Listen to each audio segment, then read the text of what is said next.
नमस्कार, मैं हूं आपके साथ अभिषेक शांडिल्य।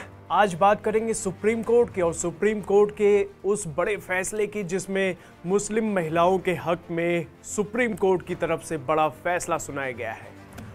कोर्ट ने कहा है कि मुस्लिम महिलाएं भी सीआरपीसी की धारा 125 के तहत अपने पति से गुजारा भत्ता लेने के लिए याचिका दाखिल करने की हकदार है। दरअसल तेलंगाना के अब्दुल समद नाम के मुस्लिम शख्स ने तेलंगाना हाई कोर्ट के उस फैसले को चुनौती दी थी जिसमें ये कहा गया था कि उसे अपनी पत्नी को गुजारा भत्ता देना होगा।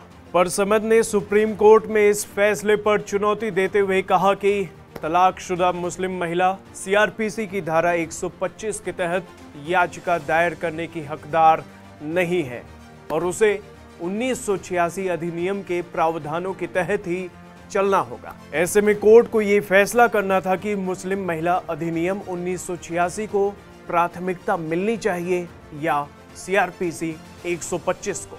जस्टिस ऑगस्टिन और जस्टिस बीवी नागरत्ना ने अपने फैसले में कहा, एक भारतीय विवाहित महिला को इस तथ्य के प्रति सचेत होना चाहिए जो आर्थिक रूप से स्वतंत्र नहीं है। इस तरह के आदेश से सशक्तिकरण का अर्थ है कि उसकी संसाधनों तक पहुंच। हमने अपने फैसले में 2019 अधिनियम के तहत अवैध तलाक के पहलू को भी जोड़ा है। हम इस प्रमुख निष्कर्ष पर हैं कि सीआरपीसी की धारा 125 सभी महिलाओं लिव इन समेत अन्य पर भी लागू होगी, न कि केवल विवाहित महिला पर। कोर्ट ने यह भी कहा कि यदि धारा 125 सीआरपीसी के तहत मामला लंबित है और मुस्लिम महिला का तलाक हो जाता है तो वह 2019 अधिनियम का सहारा ले सकती है। 2019 अधिनियम धारा 125 सीआरपीसी के अतिरिक्त उपाय प्रदान करता है। दरअसल कई मामलों में मुस्लिम महिलाओं को तलाक के बाद गुजारा भत्ता सिर्फ इद्दत की अवधि तक ही मिल पाता है। यहाँ ये जान लेना भी जरूरी है कि इद्दत क्या होता है।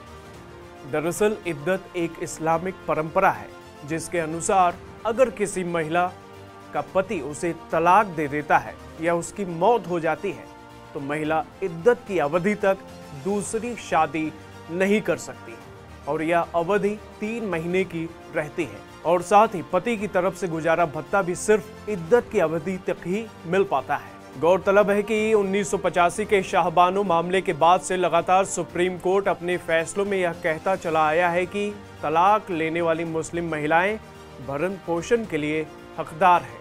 शाहबानो फैसले को सरकार ने पलट दिया था। इसके बाद ट्रिपल तलाक के फैसले में सुप्रीम कोर्ट ने मुस्लिम महिला के भरण पोषण के पहलू को स्पष्ट किया, साथ ही कई अन्य मुद्दों पर सहूलियत को लेकर आदेश दिया और तब से लेकर अब तक सर्वोच्च अदालत तक मामले पहुंचते रहे हैं।